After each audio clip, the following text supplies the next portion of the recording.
नमस्कार, मैं हूं जितेंद्र सिंह चौहान और आप देख रहे हैं सागवाड़ा लाइव न्यूज एवं वागड़ तक पर विधानसभा 2023 की खबर। जी हां, इस वक्त हमारे साथ स्टूडियो में खास मेहमान हैं हकरूबाई महिला बांसवाड़ा विधानसभा क्षेत्र से। तो इस वक्त सर आपका सागवाड़ा लाइव न्यूज एवं वागड़ तक पर स्वागत है। सबसे पहले आप अपना परिचय दीजिए, आप कहां से बिलोंग करते हैं और आपका राजनीतिक परिप्रेक्ष्य क्या है? मैं गांव में रहता हूं, पिपलवा करके ग्रामीण क्षेत्र है हमारा। और राजनीतिक क्षेत्र में 98 से हम कॉलेज चुनाव में हम मदद करते थे विद्यार्थी परिषद को। जब भी करीब परीक्षा आते थे उस समय ST/SC का ऐसा कई प्रकार के चुनाव में दिक्कत आती थी, तो विद्यार्थी परिषद को मदद करते हुए 2000 में हमें बांसवाड़ा विधान जिला परिषद का जो टिकट हमें मिला और जिला परिषद चुनाव लड़ा 2000 में।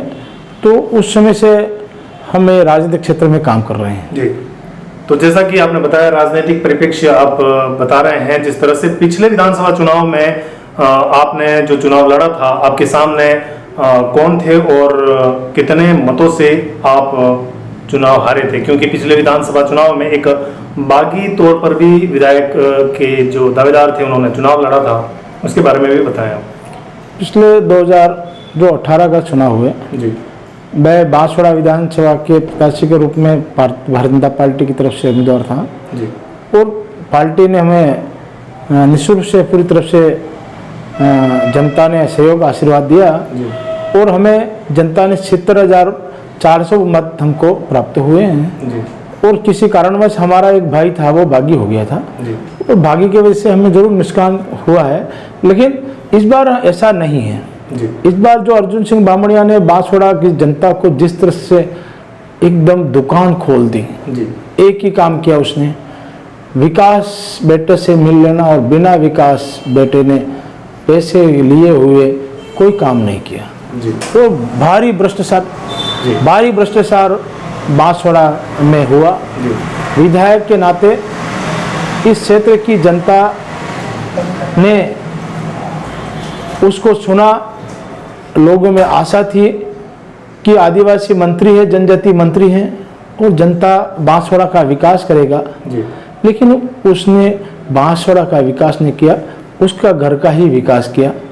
उसका साधारण पूर्व भी उसने कांग्रेस की जो घोषणा पत्र था, जी। वो घोषणा पत्र के आधार पर एक भी काम बांसवाड़ा विधानसभा नहीं किया। जी। बांसवाड़ा का जो रिंग रोड का घोषणा हुई थी वो नहीं किया। अंबेडकर चौराहे से लाकर जो कस्टम्स आया था फ्लाईओवर बनाने की घोषणा की थी। उसने कहा था कि एक प्रेस के सामने कहा था, अगर मैं 2 साल के अंदर यहाँ से विकास का काम नहीं करूँगा तो मैं राजनीतिक से इस्तीफा दे दूंगा, ये भी कहा था। लेकिन उसने 2 साल के आज 5 साल हो गए हैं, 2-3 महीने बाकी है चुनाव की स्थिति में, हम चुनाव के मैदान में आ रहे हैं।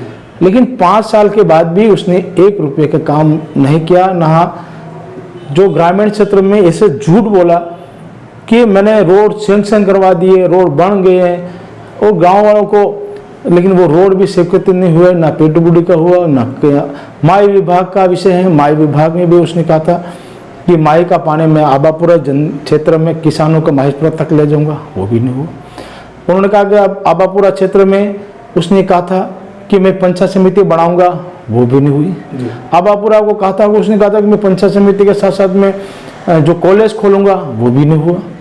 मतलब उसने जो भी घोषणा की है, और वहाँ के जो आबापुरा में एक गामदा करके अशोक गहलोत ने शिलान्यास किया था, वो पुलिया भी अभी तक नहीं बना। शिलान्यास 10 साल हो गए हुए, अभी फिर घोषणा की थी। काम इस जनता ने जो ठग की पोटली के माध्यम से, उसे कहते हैं ना जादूगर की पोटली ठग है, वो जिस हिसाब से उन्होंने झूठ बोल करके राजनीतिक क्षेत्र में किसानों का कर्जा माफ कर देंगे, नहीं हुआ। युवाओं को, बेरोजगारों को नौकरी दे देंगे, नहीं हुई। बेरोजगारों को भत्ता दे देंगे, नहीं हुआ। इसके साथ साथ में दानपुर क्षेत्र में भी उसने वादे किए थे। उसने कहा था कि मैं माई का पानी दानपुर के हर किसान के खेत में दूंगा, वो भी नहीं हुआ। हर किसान का इस क्षेत्र के विकास का काम करेंगे, जो काम करना था वो भी नहीं हुआ। उसने उस क्षेत्र में, दानपुर क्षेत्र में छोटी सरवन के करके हैं, उसने अपना पेट्रोल पंप लेक तो लगा दिया, एक उसने 5 करोड़ रुपए की फैक्ट्री जो क्रशर प्लांट बहुत बड़ा लगा दिया, जी। नई और माइनिंग जो किसानों गरीब आदमी थे आदिवासी जी। उनकी भी रजिस्ट्री करा ली उसने। जी।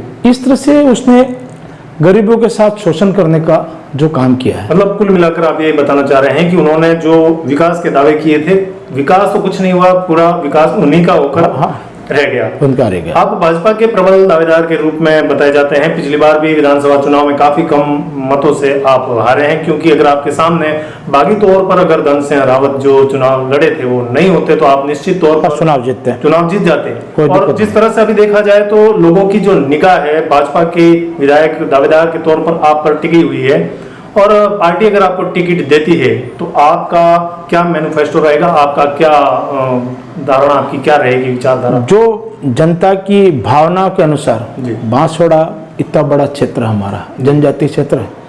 बांसवाड़ा नगर में हमारे लोगों को जिस तरह से लूटपाट हो रही है, जी। शहर में एक बहुत बड़ा हॉस्पिटल है जी। एमजे हॉस्पिटल, आज आए दिन डिलीवरी होती है। सरकार ने घोषणा कर दी निःशुल्क दवाइयाँ, जी। जी। सरकार ने घोषणा कर दी डिलीवरी में कोई पैसे नहीं लेंगे ना, फ्री दवाइयाँ से लाकर सभी इलाज फ्री है। जी। लेकिन जो गरीब आदमी की जो इलाज मिलना चाहिए वो नहीं मिल रहा है। जी। वो सबसे पहला काम है कि जो हमारी जो नस को दबी हुई है उसको किस तरह से हमको, हमारे लोग जो गुजरात इलाज करने जाते हैं, दावत करने जाते हैं, एक गरीब आदमी अपना बेल बेच के या जमीन गिरवे रख के या जेवरात गिरवे रख के जो इलाज करा रहे हैं, वो इलाज हम निश्चित रूप से, हमारी सरकार जो आई है तो हम निश्चित रूप से पहला प्राथमिकता हमारा बांसवाड़ा में एक मॉडल हॉस्पिटल के रूप में जो प्राइवेट हॉस्पिटल में जाते हैं ऐसी व्यवस्था हम हमारी भारतीय जनता पार्टी में हम कराएंगे। पहले प्राथमिकता को स्वस्थ, अगर व्यक्ति स्वस्थ होगा तो बांसवाड़ा जिला स्वस्थ होगा। निश्चित तौर पर आप जैसा बता रहे हैं कि अगर स्वास्थ्य सेवाएं सुधर जाएगी तो बांसवाड़ा जो है अपने आप स्वस्थ होगा। इसके साथ ही देखा जाए तो बांसवाड़ा की जो सड़कें हैं उसकी भी हालतें खराब हो रही हैं। क्या विधानसभा चुनाव में आपको अगर टिकट मिलती है और आप चुनाव जीत कर आते हैं तो इसमें कोई योजनाएं बनाएंगे आप? हमारी जो प्राथमिकता रहेगी बांसवाड़ा नगर परिषद क्षेत्र है जी। उसमें तो जो रिंग रोड नहीं बना है, जी। नेशनल हाईवे हमारा घोषित है, जी। दावत नेशनल हाईवे, सुरभगोंद से रतलाम रोड नेशनल हाईवे, जो रिंग रोड अगर बन जाता है जी। और रोड जो हमारा जो रोड है वो कम से कम थिकनेस उसको जो नॉर्म्स अनुसार है, बीएसआर जो नॉर्म्स होती है वो बीएसआर के नॉर्म्स के अनुसार अगर निर्माण हो जाता है कि निगरानी जरूरी है, अगर निर्माण हो जाता है तो बांसवाड़ा का कल्याण हो जाएगा। जितने एक्टिविटी रोड है, रिंग रोड है, जो नेशनल हाईवे हमारे हैं और जो रतलाम से लाकर दावत तक आबापुरा जो क्षेत्र है, जो जितने एक्टिविटी हमारी हैं वो निश्चित रूप से हम एक भी रोड हम छोड़ेंगे नहीं, क्योंकि भारत सरकार के दुनिया भर के पैसे आ रहे हैं, लेकिन जो यहाँ के जो मशीनरी जो काम कर रही है वो भ्रष्टाचार के चरम सीमा पर चढ़ी है। मशीनरी ठीक काम नहीं कर रही, उनको ठीक करने का काम करेंगे और बांसवाड़ा का एक नया नक्शा परिवर्तन को आगे बढ़ाएंगे।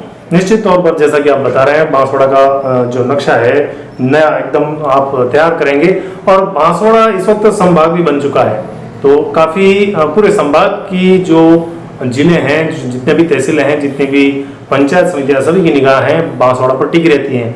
और इस वक्त जिस तरह से आप बांसवाड़ा विधानसभा क्षेत्र से अगर आपको टिकट मिलती है और आप चुनाव जीत कर आते हैं, तो इस वक्त जो हमारी जनता है उनको आगामी विधानसभा चुनाव 2023 को लेकर क्या संदेश देना चाहेंगे? एक बार संदेश जरूर दें। बांसवाड़ा में जो वादे किए हैं, हमारी सरकार आई तो निश्चित रूप से हम अगर यहाँ से विधानसभा में गए तो बांसवाड़ा की जनता के लिए राम राज्य की ओर ले जाएंगे कि हम बांसवाड़ा एकदम बिल्कुल इस क्षेत्र की जनता याद करेगी कि हम सब मिलकर जो संभाग स्तर पर जैसे उदयपुर कुछ नहीं लगे, क्योंकि हमारे पास बहुत बड़ा माई का क्षेत्र है और माई पर्यटन दृष्टिकोण से हमारा पूरा माई बैकवाटर होने के नाते हमारे होटलें भी बनेंगी, हमारे लोगों को रोजगार करने के लिए गुजरात जाना पड़ता है वो जाने की जरूरत नहीं पड़ेगी। हमारा कारखाना खुलेंगे, आज परमाणु बिजली घर का जो क्षेत्र है हमारा, और क्षेत्र का विकास की गति को आगे बढ़ाएंगे। जैसे हम आबापुरा क्षेत्र में जो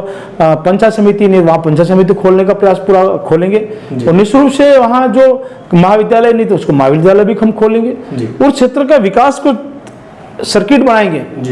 टूरिस्ट अगर वो बांसवाड़ा में उदयपुर से आता है तो बांसवाड़ा और रतलाम जो हमारा रेलवे है वो हमारे कनेक्टिविटी रेलवे की लाइन भी हमारे आ जाएगी।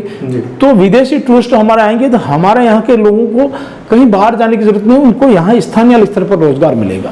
और संपूर्ण समाज एकदम सनातन धर्म के नाम से पूरा संपूर्ण समाज बांसवाड़ा में रोजगार मिलेगा और बांसवाड़ा का उठाव आएगा। और संभाग के स्तर पर कोई भी व्यक्ति अगर दिल्ली से यहाँ आता है उनकी व्यवस्था होगी और वो ठहरने के लिए होटलें भी चलेगी हमारी।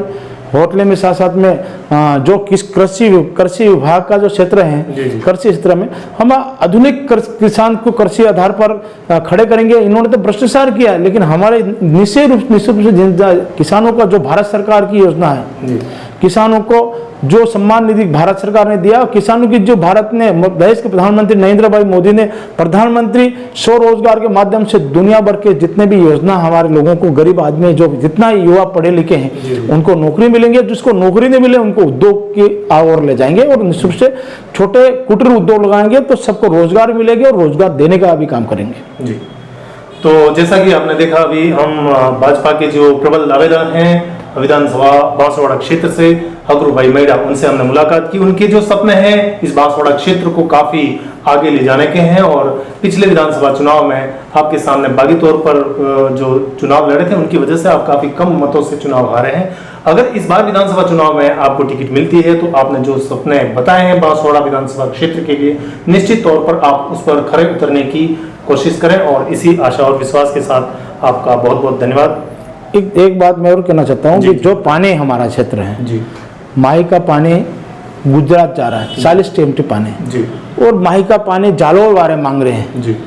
क्यों नहीं हमारा जो माही का पानी, जो हमारे जो भाई यहाँ ऊपर के जो माही का क्षेत्र है, दानपुर का जो क्षेत्र है जी, जी, जी। जो अब्बापुरा का क्षेत्र है, इनकी प्राथमिकता, पहली प्राथमिकता उनको भी पानी मिले और वेस्टेज पानी जो अन्य राज्यों को, अन्य राज्य में जा रहा है और जो राजस्थान को मांगेगा वहां जाए। पानी का आवाग इस बार हजारों लीटर पानी, मेट्रिक टन जो पानी जो बाहर निकल जाता है, तो हमें इतना पानी जो बाहर निकल जाता है उनको छोटे छोटे भी हम तो तालाब बना के, एनीकट बना के उनको पानी को रोक कर उन लोगों को किस तरह से कृषि को और किसानों को पानी कैसे मिले, क्योंकि सबसे बड़ा चीज है पानी है। और पानी हमारे पास बांसवाड़ा में पास कोई कमी नहीं।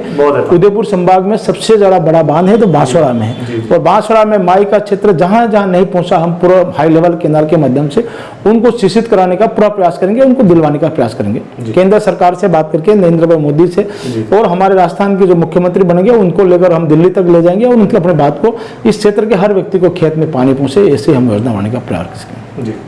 तो आपका बहुत बहुत धन्यवाद। जिस तरह से आपने जो आप बता रहे हैं, जिस तरह से लोगों के साथ आप वादे कर रहे हैं उस पर खरे उतरने की कोशिश करें और लोग भी आपसे संतुष्ट रहें, इसी के साथ आपका बहुत बहुत धन्यवाद। आपका समय लिया इसके लिए बहुत बहुत धन्यवाद। आपको भी बहुत बहुत धन्यवाद। बांसवाड़ा में पधारे और वागड़ के नाम से एक सागवाड़ा वागड़ चैनल के नाम से आपने बांसवाड़ा में जो शुरुआत की है, तो हम मेरी ओर से भी आप सबको बहुत बहुत शुभकामनाएं और बधाई देना चाहता हूँ कि आने वाला समय जो हमारा वागड़ उदयपुर संभाग का जो साथ था, तो बांसवाड़ा संभाग के माध्यम से इस वागड़ में भी आपकी जो बात है वो कहे दिल्ली से लाकर पूरे देश में पहुंचे और इस क्षेत्र का विकास की गति को कमी जो कमी है उसको निश्चित उजागर करेंगे। तो निश्चित रूप से एक मीडिया स्वतः स्तंभ है और स्वतः स्तंभ अगर हमारा मजबूत रहेगा तो प्रशासन मजबूती के साथ आगे बढ़ता है। बहुत बहुत धन्यवाद, आभार और शुभकामनाएं। बहुत बहुत धन्यवाद।